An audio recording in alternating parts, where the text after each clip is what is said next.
আসসালামু আলাইকুম। সম্মানিত দর্শক, ফেসবুকে ঘুরতে ঘুরতে সাবেক প্রধানমন্ত্রী শেখ হাসিনার একটা স্টেটমেন্ট সামনে পড়ল। তিনি বর্ষপূর্তি উপলক্ষে অর্থাৎ আওয়ামী লীগ সরকার ক্ষমতাচ্যুত হওয়ার ১ বছর পূর্তি উপলক্ষে ২০২৪ সালের ৫ই আগস্ট থেকে ২০২৫ সালের ৫ই আগস্ট এই যে ১ বছর, এই ১ বছর বর্ষপূর্তি উপলক্ষে তিনি একটা বিবৃতি দিয়েছেন, যেটাকে তিনি তার ভাষায় বাংলাদেশের সৎ, পরিশ্রমী এবং দেশপ্রেমিক জনগণের জন্য একটু উন্মুক্ত চিঠি হিসেবে তিনি উল্লেখ করছেন। সেই বিবৃতিটা আওয়ামী সভানেত্রী শেখ হাসিনা পুত্র সজীব জয় আবার তার ফেসবুক ওয়ালে শেয়ার করছেন। যদিও সেটা ইংরেজিতে, বাংলা ভাষায় অনুবাদ করে আমি বিষয়টি পড়লাম, পরে দেখলাম যে এই বিবৃতিটা বা উন্মুক্ত চিঠিটা আপনাদের সামনে শেয়ার করি।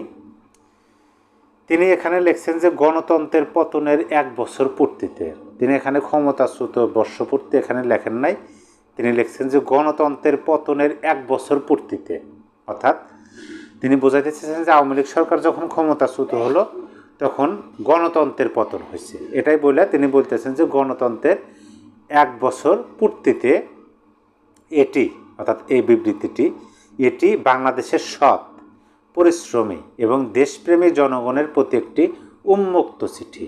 তারপরে তিনি লিখছেন ১ বছর আগে আজকের দিনে, অর্থাৎ তিনি ৫ই আগস্ট ২০২৫ সালেই এই কথাগুলো হয়তো তিনি চিঠিটি লিখছেন, আমাদের জাতি একটি সহিংস ও অগণতান্ত্রিক উপায়ে আমাদের অর্জিত গণতন্ত্রের উপর আঘাত প্রত্যক্ষ করেছিল। একটি অনির্বাচিত শাসক গোষ্ঠী অসাংবিধানিকভাবে ক্ষমতা দখল করে নেয়। এটি ছিল আমাদের ইতিহাসের এক অন্ধকার অধ্যায়, জনগণের প্রতি একটি অবমাননা এবং নাগরিক ও রাষ্ট্রের মধ্যকার আস্থার বিশ্বাসঘাতকতা। যদিও তারা হয়তো ক্ষমতা দখল করেছে, কিন্তু তারা কখনোই আমাদের আত্মা, সংকল্প বা ভবিষ্যৎ কেড়ে নিতে পারবে না, আমি আপনাদের তা নিশ্চিত করছি। অর্থাৎ শেখ হাসিনা এখানে বলতেছেন, এই যে প্রথমে বলেন জনগণের প্রতি উন্মুক্ত সৃষ্টি, অর্থাৎ জনগণকে তিনি নিশ্চিত করতেছেন যে যদিও তারা হয়তো ক্ষমতা দখল করেছে, কিন্তু তারা কখনোই আমাদের আত্মা, সংকল্প বা ভবিষ্যৎ কেড়ে নিতে পারবে না, এই বিষয়টা শেখ হাসিনা তিনি নিশ্চিত করলেন।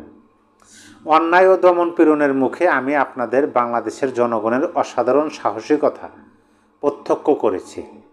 আপনারা নীরব থাকেননি, আপনারা গণতন্ত্র, স্বাধীনতা এবং আমাদের সমান প্রাপ্য ভবিষ্যতের পক্ষে দাঁড়িয়েছেন। আপনাদের সাহস এবং দেশপ্রেম আমাকে প্রতিনিয়ত অনুপ্রাণিত করে। অর্থাৎ বাংলাদেশের জনগণের সাহস এবং দেশপ্রেম শেখ হাসিনাকে প্রতিনিয়ত অনুপ্রাণিত করে, এই কথাটা তিনি লিখছেন।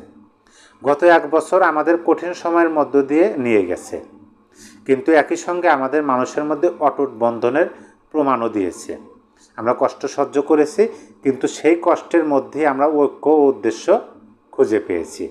অর্থাৎ এই যে ১ বছর কষ্ট সহ্য করছে তারা, এবং এইটার মধ্য দিয়ে ঐক্য এবং উদ্দেশ্য খুঁজে পেয়েছে, এই কথাটাই তিনি এখানে লিখছেন। আমরা কখনো ভুলে যাব না যে ক্ষমতা জনগণের, এবং কোনো শাসক গোষ্ঠী কখনোই একটি জাতির ইচ্ছাকে চিরকাল দমন করতে পারে না। আমাদের সংগ্রাম এখনও শেষ হয়নি, তবে আমাদের লক্ষ্য ন্যায্য। অর্থাৎ তিনি বলতেছেন যে সংগ্রাম এখনও শেষ হয়নি, কিন্তু যে লক্ষ্যণীয় সংগ্রামটা হইতেছে, সেই লক্ষ্যটা হচ্ছে ন্যায্য। আমাদের ন্যায় বিচার, অর্থনৈতিক সুযোগ, শিক্ষা, শান্তি এবং ভয়ের মুক্ত এক দেশের জন্য সংগ্রাম চালিয়ে যেতে হবে।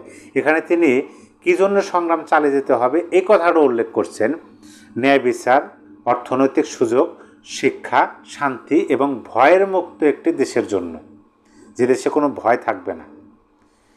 আমরা একসঙ্গে যা ভেঙে গেছে তা পুনর্গঠন করব। আমরা আমাদের কাছ থেকে ছিনিয়ে নেওয়া প্রতিষ্ঠানগুলো ফিরিয়ে আনব। অর্থাৎ যে সমস্ত প্রতিষ্ঠান ছিনিয়ে নিছে, তার ভাষায়, সেগুলো ফিরিয়ে আনার কথা তিনি বলছেন। আর আমরা একসঙ্গে লিখব একটি নতুন অধ্যায়, যেখানে থাকবে না দমন, থাকবে আশাবাদ, অগ্রগতি এবং স্বাধীনতা। শেখ হাসিনা এখানে বলতেছেন যে আমরা একসঙ্গে লিখব, মানে সবাই, যেহেতু জনগণের উদ্দেশ্যে, সৎ, পরিশ্রমী এবং দেশপ্রেমী জনগণের উদ্দেশ্যে তিনি খোলা চিঠিটা দিচ্ছেন। তিনি জনগণকে বলতেছেন যে আমরা একসঙ্গে লিখব একটি নতুন অধ্যায়, যেখানে থাকবে না দমন, থাকবে আশাবাদ, অগ্রগতি এবং স্বাধীনতা। এই বার্ষিকী হোক কেবল পেছনে তাকানোর দিন নয়, মানে পেছনে তাকানোর দিন হিসেবে আমরা এই বার্ষিকী আমরা বিবেচনা করব না, বরং আগামীর জন্য একটি জোরালো ডাক। বাংলাদেশ অতীতেও প্রতিকূলতার জয় করেছে এবং আমরা আবারও জেগে উঠব আরও শক্তিশালী, আরও ঐক্যবদ্ধ এবং গণতন্ত্র গঠনের আরও দৃঢ় প্রতিজ্ঞ। আমি বাংলাদেশে বিশ্বাস করি, অর্থাৎ শেখ হাসিনা বলতেছেন যে তিনি বাংলাদেশে বিশ্বাস করেন, অন্য কোনো শক্তি বা অন্য কোনো গোষ্ঠীকে এখানে কোনো কথা নাই, তিনি বাংলাদেশকে বিশ্বাস করেন। আমি আমাদের জনগণের উপর বিশ্বাস রাখি, যেটা তিনি প্রধানমন্ত্রী থাকাকালীন এই কথাগুলো শুনছি, এবং আমি বিশ্বাস করি আমাদের সেরা দিনগুলো এখনও সামনে, এবং তিনি বিশ্বাস করেন যে সেরা দিন মানে ভালো দিনগুলো এখনও সামনে, সেটা অতীত হয়ে যায় নাই বা ভালো দিন আসবে না এরকম হতাশ তিনি হন নাই। তিনি বলতেছেন যে আমি বিশ্বাস করি আমাদের সেরা দিনগুলো এখনও সামনে। এই যে স্টেটমেন্টটি আমি পড়লাম, প্রথমে আমি পড়লাম, পড়ে তারপরে ভাবলাম যে আপনাদের সাথে শেয়ার করি। আপনারা এটা শুনলেন এবং আমি আমার মতো করে সেটা বিশ্লেষণ বলেন বা মানে আমার ভাষায় বুঝিয়ে দেওয়া বলেন, সে বুঝিয়ে আপনাদেরকে দিলাম। অবশ্যই আপনাদের মূল্যবান মতামত কমেন্টে জানিয়ে দেবেন। সবাই ভালো থাকবেন, আবার দেখা হচ্ছে। আল্লাহ হাফেজ।